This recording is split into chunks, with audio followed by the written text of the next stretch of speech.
Salut à tous, c'est Anthony, j'espère que tu vas bien, en tout cas moi ça va super. On se retrouve aujourd'hui pour une nouvelle vidéo. Fais pas attention, je vais sûrement décéder pendant cette vidéo. Il fait plus de 35 degrés dehors. À l'intérieur c'est pareil, je suis déjà trempé, tu vois, j'ai été prendre une petite douche juste avant de faire cette vidéo. Ça a servi strictement à rien. Donc du coup, aujourd'hui on va faire une vidéo assez spéciale, on va parler d'horreur. Enfin plus précisément de ce que certains films, certains jeux vidéo, certains mangas, etc. Enfin surtout en ce moment c'est la folie des threads d'ailleurs. Il va en avoir un à la fin de cette vidéo. Je mets tout dans la description. Donc tu vois, je vais faire une petite synthèse dans la description. Donc si tu préfères être là juste pour le thread, tu sais que ça se passe dans la description. Enfin aujourd'hui je vais parler plus précisément ce qu'ils arrivent à nous faire ressentir. Enfin, à nous faire ressentir. C'est différent chez certains types de personnes. C'est un sujet assez complexe et ce qui m'intéresse vraiment, c'est tout ce que ça peut te faire ressentir. Enfin, avec la musique qui est plutôt stressante, angoissante. Chez certaines personnes, ça peut carrément les faire crier. Et je confirme, je l'ai vécu. Voilà, même quand je m'y attendais pas, j'ai fait de sacrés bons. Et voilà, c'est peut-être aussi pour ça que pour le moment, t'as toujours pas vu de film d'horreur sur la chaîne. On voit de plus en plus ce sujet qui arrive. Voilà, tu vois des chaînes spécialement sur les jeux d'horreur. Tu t'en vois maintenant, tu vois de l'horreur également dans les mangas.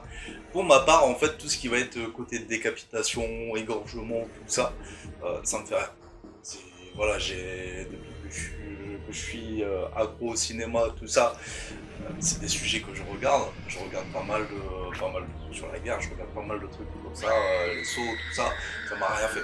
Maintenant, si tu veux que je rentre un petit peu dans le plus personnel, j'aime pas les esprits, ça me fait peur. Alors, tu me mets un film avec les esprits, et je suis un des premiers qui va se cacher. Je hurle. Non, sérieusement, ça me fait totalement stresser. Et en plus, le pire, c'est quand le film est terminé, tout seul chez toi, t'entends un petit bruit. Et sauf qu'en fait, à la maison, si tu veux, j'ai un petit chat. Donc c'est ce connard qui fait du bruit à côté de moi. Mais putain, il me fait stresser toute la nuit. Alors, pour ce genre de film, la plupart du temps, tu te casses pas la tête. Hein. C'est rare que, enfin, dans mon ressenti personnel, c'est rare que je regarde un film d'horreur tout seul. Je suis toujours accompagné d'une personne. Les derniers en question, c'est mon ex, hein, donc du coup, je regardais les films avec elle. Et en fait, tu fais croire à la personne que t'as pas peur, que ça te fait rien, que c'est pas stressant, que voilà, que toi t'es un bonhomme, tu vois, tu sors les muscles, tu gonfles les pecs, là tu fais, voilà, moi je suis un bonhomme, j'ai pas peur. Et en fait, voilà. À un moment, tu décides à lancer la bête. Enfin, je parle de lancer le film, quoi. Un petit pervers. T'as pensé à quoi? Donc, tu te mets en position, chacun dans ton coin, tu montres que t'es le bonhomme, etc. Tu te mets en position, tu te grattes les couilles. Non, ça, j'étais pas obligé de le dire. T'es positionné, t'actives la vidéo. Enfin, la vidéo, le film, ou le jeu, ou tout ce que tu veux, le manga. Enfin, je sais pas quel délire tu regardes. Moi, j'active le film. Au début, ça va. C'est les quelques premières minutes de film, t'es frais, t'es rassuré, t'as pas trop peur. Sauf que dans ce genre de film, l'atmosphère, il devient très très vite angoissant. Les gens, ils changent de pièce comme ça, mais ils allument jamais la lumière dans les maisons. Tu te demandes encore s'ils ont pas des pannes d'électricité. Sauf que, bah, comme par hasard, la maison, elle est en plein milieu des bois. Ou la maison, elle est éloignée de partout. Y a rien autour. Ils allument jamais les lumières. Donc déjà que chez toi, tu t'es mis dans le noir, t'es en train de stresser, comme c'est pas permis. Mais eux, ils allument pas la lumière, donc ça fait encore plus sombre. J'ai le connard de chat qui me saute dessus en plein moment là. Je peux te dire que j'en fais des sacrés bons. Mais après, je reviens, je me remets dans ma tête que à côté, il y a la miss. Enfin, mon ex en question du dernier film. Donc du coup, tu peux pas montrer que t'as peur. Tu veux clairement pas montrer que t'as peur. T'es un bonhomme. Tu veux continuer à lui montrer que t'es un bonhomme. Donc du coup, tu te rapproches discrètement. Elle s'en est pas aperçue parce qu'elle est totalement stressée, elle est totalement à fond dans le film. Elle s'est pas aperçue que tu t'es rapproché d'elle discrètement, que tu te colles à elle. Mais dans ce genre de film, il y a toujours un petit moment où tu te dis, putain mais c'est plat, tu te fais chier. Mais tu te fais littéralement chier. C'est long, c'est nul. Parce qu'elle aussi à côté elle se fait chier. Donc elle s'aperçoit que t'es en train de la coller. Que c'est limite t'es devenu une sangsue, que t'es accroché à elle. Va te sortir du pétrin quand elle te regarde en disant, t'as peur? Tu flippes? Oh, tu me connais. Je suis un bonhomme. Ah non, mais j'ai pas peur. En fait, voilà, j'étais trop loin de toi, tu me manquais. Enfin, tu lui sors des conneries pour qu'elle comprenne que, voilà, t'es T'essaies d'être crédible. Donc maintenant, l'ambiance dans le film est de plus en plus flippante. Tu vois, je bafouille, en plus je galère. C'est de plus en plus dur. Mais à côté, t'as l'impression d'être avec un kangourou parce qu'à chaque bruitage qu'elle entend, elle fait des bonds, mais c'est limite, elle va me percer le plafond. Donc du coup, vu que cette connasse à côté, elle te fait peur, toi aussi t'as peur. Toi aussi tu fais des bonds. Et c'est au moment-là, dans le film, que c'est là où tu commences vraiment à avoir le truc le plus flippant. Mais c'est pas... T'entends un cri, mais vraiment aigu. Mais c'est pas dans le film. C'est pas à côté la fille. C'est toi qui crie. Enfin, c'était moi qui ai crié. Et je te jure, j'ai hurlé, mais c'était nerveux. En fait, je m'attendais pas à ça. Bref, moi j'ai eu peur. Elle à côté, elle était pliée. Mais moi j'ai eu peur. Donc comme tu le sais, la chaîne elle est vraiment basée sur l'humour. Donc du coup j'ai rajouté un petit sketch, voilà, sur mon expérience quand même un peu personnelle. J'ai rajouté l'histoire par rapport au film. Même si c'est clair que ça s'est passé. Maintenant je vais te raconter, vu que dans le titre j'ai mis qu'il allait y avoir un thread. Je vais te raconter un thread qui s'est réellement passé. Enfin je peux te dire qu'il s'est réellement passé parce que je l'ai vécu. Je vais te raconter cette histoire. Ah, ça va être compliqué. Donc cette histoire, c'est une histoire vraie. Ça s'est passé à côté, sur Saint-Amand-les-Eaux, pour ceux qui sont du Nord, ceux qui connaissent. C'est un ami à moi qui a vécu ça. Enfin, c'était un ami très proche. Pour rester anonyme, je vais l'appeler Georges. Oui, je sais, j'ai trouvé un prénom pourri, mais on va l'appeler Georges. Mon Yeti. Non, je rigole. Mais ouais, pour la vidéo, on va l'appeler Georges. Alors, si tu préfères, en fait, Georges et moi, nous étions lycéens. On avait quoi? On avait 15-16 ans grand max. Et voilà, on était très proches, on était comme deux frères. Et en fait, avec l'humour qu'on avait, on était très bien entourés. Je te fais pas de dessin, vu qu'on était toujours en train de délirer, en fait, il y avait un groupe autour de nous. Et voilà, il s'agrandissait, avec le temps, il s'agrandissait parce que bah voilà, on était toujours en train de déconner. Et on avait vraiment sympathisé avec un groupe de filles. Enfin, plus, comment dire, plus avec 2 ou 3 filles que le groupe entier. Mais voilà, Georges s'est rapproché d'une personne. Ouais, ils étaient vraiment complices et tout. Mais ça restait vraiment de simples amis. Il n'y avait rien d'autre sur le côté. Un soir, on sortait du lycée. Et clairement, voilà, vu que on n'était pas tous dans les mêmes classes, on se réunissait devant le lycée, vas-y, on se claque la bise. On pouvait, en ce temps-là, il n'y avait pas le Covid. On se fait la bise, tout ça, on dit au revoir aux filles, et vu qu'on était quand même assez proches des filles, etc., on tapait la discute jusqu'à temps que les bus arrivent. Sauf que, bah, vu que t'as des liens d'amitié qui sont vraiment très, très forts et tout, en fait, cette fille, a pris, voilà, a dit au revoir à Georges, elle l'a pris dans ses bras, un câlin entre amis. Il y avait rien de grave, tu vois. Sauf que, en fait, si tu veux, à côté du lycée, il y avait une cité.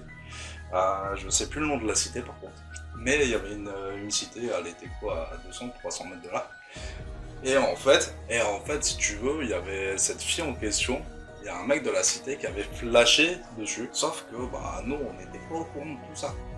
Donc, il a vu que Georges a pris la fille dans ses bras, enfin qu'ils se sont pris dans les bras, et voilà, c'est un peu comme ça.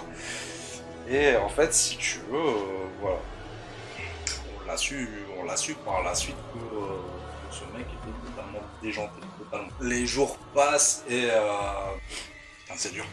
Les jours passent et en fait, si tu veux, le groupe qu'on est, vu qu'on avait sympathisé avec le groupe de filles, on est de plus en plus proches, de plus en plus soudés, et du coup, c'est limite, on est devenus inséparables. On était vraiment, ouais, c'était limite, c'était un groupe, c'était limite, c'était des frères et sœurs, tu vois, tellement on se racontait tout, on se disait tout. C'était clairement, c'était énorme en fait de ce qu'on vivait à ce moment-là, sans forcément avoir des arrière-pensées. Enfin, nous, en ce temps-là, on pouvait avoir des copines filles sans forcément vouloir tous les baiser. Enfin bref, tu m'as compris dans le sens que je voulais le dire. Et en fait, voilà, sauf que en fait, tous les jours, sans le vouloir, bah, sans le savoir surtout, nous, on était espionnés par le mec en question, parce que bah voilà, il était limite parano il était accro à cette fille, il était devenu parano, il était tout le temps en train de surveiller, mais sauf que nous, on le remarquait pas en fait. On était tellement bien avec le groupe de filles qu'on remarquait pas qu'on était espionnés. Un jour, Georges, voilà, on prenait le bus ensemble, etc. Sauf qu'il a loupé son bus, enfin il est arrivé un petit peu trop tard, il y a eu un problème sur la route. Donc du coup, il va au lycée en scooter. Ah, parce que si tu veux, il prenait le scooter pour aller pour aller dans la ville d'à côté pour pouvoir prendre le bus. Et en fait, voilà, à l'heure qui est arrivée, le bus il passait, donc du coup il fait bah tant pis, je vais y aller, ouais, je vais y aller en scooter. Plutôt que de louper les premières heures de cours, voilà, il va en scooter et il fera plein de scooters en plus, c'est pas grave. Sauf que sur la route, il a croisé un pote de classe, il a croisé Ludo, ouais, si, il a croisé Ludo, je sais pas, je crois que c'est très bon, il s'appelait Ludo, ce connard. Il a croisé Ludo, et il a dit, bah vas-y, monte, comme ça, toi aussi tu vas arriver à l'heure en cours. En plus, il y avait Georges dans son scooter, il y avait toujours un casque en plus, et si tu veux, il a pris Ludo, et Ludo, il a fait, par contre, si ça te dérange pas, on peut passer là vite fait, j'ai juste à récupérer quelque chose et puis après on se barre. Sauf que nous on n'était pas au courant que le mec nous espionnait. Donc du coup, genre j'ai dit ok, il n'y a pas de problème, ça fait quoi? Ça fait 200 mètres en détour. On va pas perdre beaucoup de temps, quoi. Tu prends ton truc et on se barre. Donc on arrive dans cette fameuse cité et là t'as le mec en question. Ouais, si t'as le mec en question, je vais pas dire le prénom. Et en fait, si tu veux, ils sont passés dans la cité. Et là t'as le mec en question. Je vais garder le prénom secret pour comme ça ça retombe pas sur ma gueule. Voilà, t'as le mec en question qui attendait là parce que bah, Ludo il avait envoyé un SMS pour dire qu'on arrivait. Enfin qu'ils arrivaient plutôt. Et en fait le mec sort de son sac un sachet d'air qu'il donne à Ludo. Donc du coup voilà, ils sont en train de parler, Ludo et lui ils sont en train de parler. Et là t'as Georges qui commence à dire à Ludo, bah écoute, moi c'est bon, je me barre. Je veux pas être complice de toute cette merde là. Sauf que bah en fait Ludo il est venu à côté de Georges, il a chuchoté en disant me laisse pas tout seul sinon ça va partir en couille. Donc Georges il a pas envie non plus que son pote se fasse casser la gueule. Pierre, donc du coup il reste, mais bon il dit allez dépêche, c'est l'heure, on doit aller en cours, tout ça. Enfin il change de sujet et comme ça les deux ils se barrent pour aller en cours. Sauf qu'en fait, si tu veux, un soir d'hiver, tu vois, il faisait vite noir, on sortait du lycée, il faisait déjà noir. Et là, pareil, on parle avec les filles, on dit au revoir aux filles. Et le même mec qui a donné de l'herbe à Ludo, ce même mec était devant le lycée, il attendait. Donc du coup, avec Georges, nous, on le calcule pas, on va un petit peu plus loin, on rigole avec les filles, on leur dit au revoir. Voilà, on fait ce qu'on a à faire. Il n'y a toujours pas de rapprochement avec les filles si c'est ce que tu veux savoir. Et là, le mec, si tu veux, il change de trottoir et il traverse la route. Hein, du coup, il est plus sur le même trottoir que nous. Il fait le tour. Enfin, il fait le tour. Il passe devant nous. Il nous laisse un petit regard, tranquillou. Mais bon, nous, on sait que le bus, il va pas tarder. En plus, le jour-là, je sais pas pourquoi, mais le bus avait un grave retard. Enfin, il avait vraiment beaucoup de retard. D'habitude, on partait dans les premiers. Et là, tous les autres bus sont partis, sauf le nôtre. Est-ce que c'est une coïncidence? J'en sais rien. Mais voilà. Donc du coup, on arrive, t'as le mec en question, il fait le tour. Et puis, il est arrivé sur notre gauche, sauf que nous, on l'avait pas calculé. On n'avait pas fait gaffe qu'il était là, qu'il avait traversé la route et tout. En fait, on s'en foutait totalement de sa gueule. Et là, il nous interpelle. Et si tu veux, il sort une arme et le maître de Georges. Et il lui dit clairement, si tu continues à parler à cette fille, je te défonce, je te tue. Donc du coup, bah... assez stressé, on n'arrive même pas à répondre à ce mec, en fait, il a juste fait ça, et puis il s'est barré aussi vite, en fait, c'était juste de l'intimidation. Sauf que, quelques jours plus tard, en fait, tous les soirs, à la même heure, t'as le téléphone de Georges qui sonne tout le temps. Et c'est pareil, il décroche, et là c'était le mec de la cité en disant comme quoi, j'espère que t'as bien compris ce que je t'ai dit, sinon je reviens avec plusieurs personnes et tu vas y passer, etc. Enfin, c'était des menaces de mort non-stop au téléphone. Ça a duré plusieurs jours, plusieurs semaines, avant que Georges commence à faire une vraie crise d'angoisse, qu'il ne veut plus aller au lycée. Il décide d'en parler à ses parents. Enfin, il a vraiment mis du temps en fait. Il leur a pas dit clairement ce qui s'est passé. Même ses parents ne connaissent pas vraiment l'histoire, même encore à l'heure d'aujourd'hui, ils ne connaissent pas toute l'histoire. Il a carrément dit comme quoi il y avait eu un harcèlement, sauf qu'il y a eu quand même beaucoup plus que de l'harcèlement. Donc du coup, ils vont porter plainte à la police. Sauf que le jour même, je sais pas si c'était aussi une coïncidence ou si c'était fait exprès. Sauf que le jour même, en fait, si tu veux, le mec de la cité s'est rendu au commissariat pour dénoncer qu'il faisait de l'intimidation. Il a voulu faire peur à un gosse et du coup voilà, il venait se dénoncer. Donc en fait toute l'histoire que Georges a racontée à la police elle a dit ouais mais bon c'était juste voilà une petite intimidation, on va quand même aller le rechoper, on va quand même aller le voir pour lui dire qu'arrête. Mais en fait vu que l'autre s'était dénoncé, toute l'affaire en fait, ils l'ont pris à la rigolade, la police ils ont rien fait, ils ont quasiment rien fait. Et on a... voilà, le mec continue à se balader devant le lycée. Te dire qu'il était dangereux, il vendait de la drogue, il avait une arme, mais il continuait à se balader devant le lycée. Donc c'est vraiment que la police n'avait strictement rien fait. Sur la fin de l'année scolaire, Georges dit reçoit une lettre chez lui, en marquant comme quoi, voilà, l'année allait terminer, mais par contre, ne revient plus dans la ville. Sinon, la prochaine fois, tu passes. Donc, ce que Georges pensait, en fait, que, voilà, que la police, elle avait fait son travail, que le mec n'aurait pu approcher, ne serait plus venu nous faire chier, etc. Enfin, plus lui, il parlait plus à cette fille. Il s'était carrément isolé parce que, bah voilà, il y avait un stress, une pression, il a trouvé d'autres amis.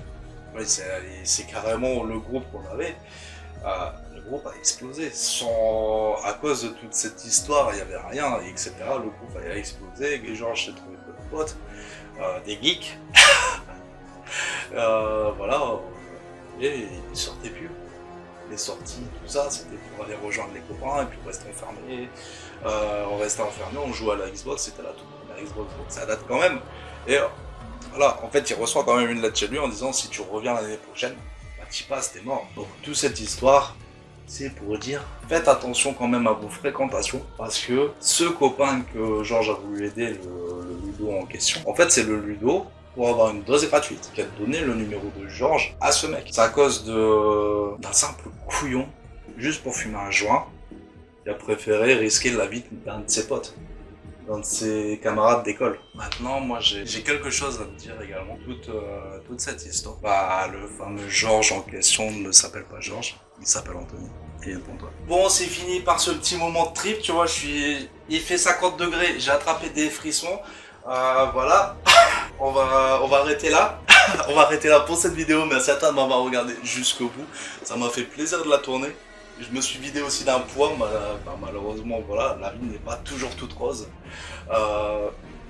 Merci à toi de m'avoir regardé jusqu'au bout. Merci à toi d'être toujours présent. Vous êtes de plus en plus nombreux sur la chaîne. Vous êtes juste géniaux quand je vois vos retours, quand je vois vos likes, quand je vois vos commentaires. Franchement, ça me fait super plaisir. N'hésite pas à liker, n'hésite pas à t'abonner, n'hésite pas à me suivre sur les réseaux sociaux. Moi je te dis à bientôt, bye tout le monde.